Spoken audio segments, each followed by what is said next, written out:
Assalamualaikum warahmatullahi wabarakatuh dan salam sejahtera.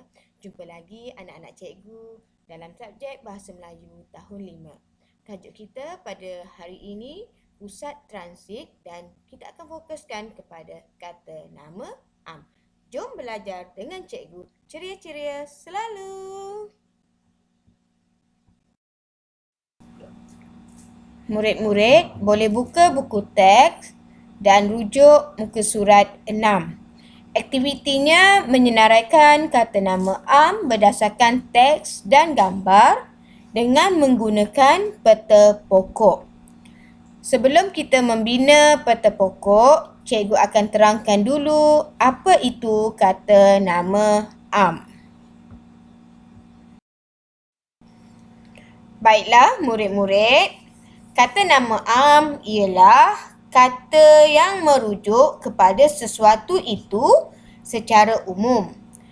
Kata nama am terbahagi kepada dua, iaitu kata nama am hidup dan juga kata nama am tak hidup.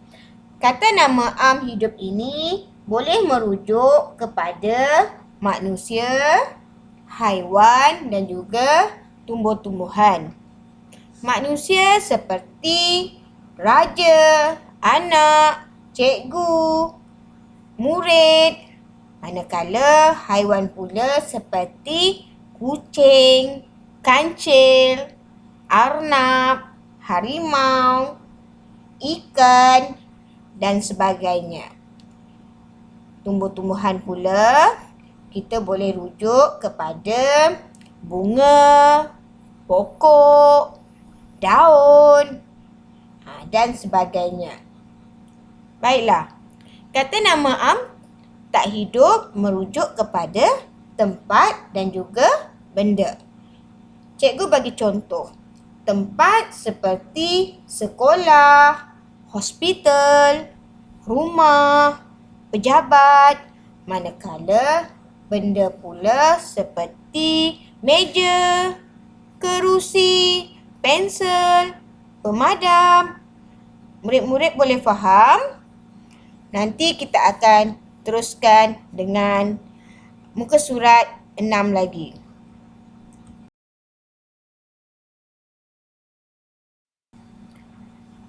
Seterusnya, murid-murid perlu membaca petikan yang bertajuk Pusat Transit. Murid-murid perlu fahami apa maklumat yang hendak disampaikan dan kenal pasti yang mana satu kata nama am hidup dan juga kata nama am tak hidup. Cikgu tunjukkan contoh. Jawatan Kuasa Taman Seri Damai telah membuka operasi pusat transit untuk anak-anak penghuni taman. Jadi, cuba murid-murid kenal pasti yang mana satu kata nama am hidup dan juga kata nama am tak hidup. Jom cikgu tunjukkan contohnya.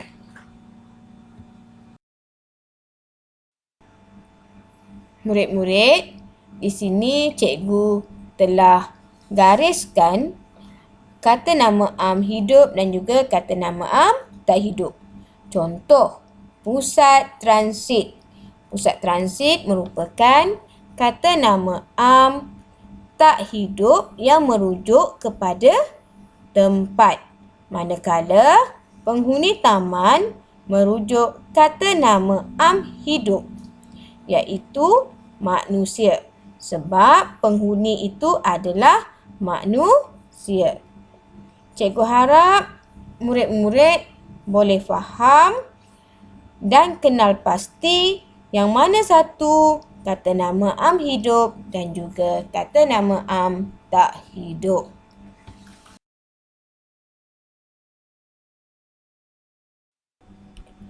Seterusnya, cikgu akan tunjukkan contoh pada gambar yang pertama.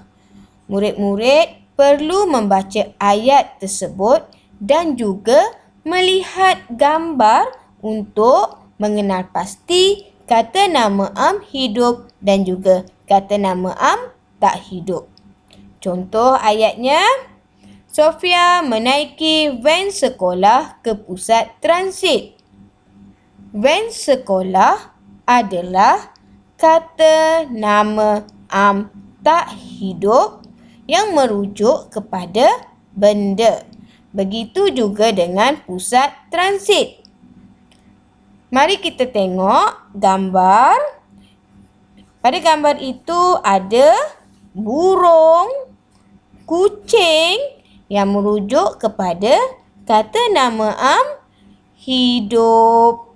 Kerana itu adalah haiwan. Manakala motosikal merupakan kata nama am tak hidup yang merujuk kepada benda. Murid-murid boleh faham? Cikgu harap kamu faham sebelum kita membina peta pokok. Sebagai latihan, murid-murid perlu membina peta pokok berdasarkan gambar yang kedua, ketiga dan keempat sahaja. Murid-murid hanya perlu mengenal pasti 5 kata nama am hidup dan 5 kata nama am tak hidup sahaja. Pada paparan yang terakhir ini, cikgu tunjukkan contoh bagaimana kamu boleh membina peta pokok. Sebelum itu, kamu perlu menulis hari, tarikh, tajuk dan juga aktiviti. Ingat ya, kamu hanya perlu menyenaraikan hanya 5 kata nama am hidup dan 5 kata nama am tak hidup. Cikgu doakan dan cikgu harapkan semoga kamu berjaya. Jumpa lagi. Bye.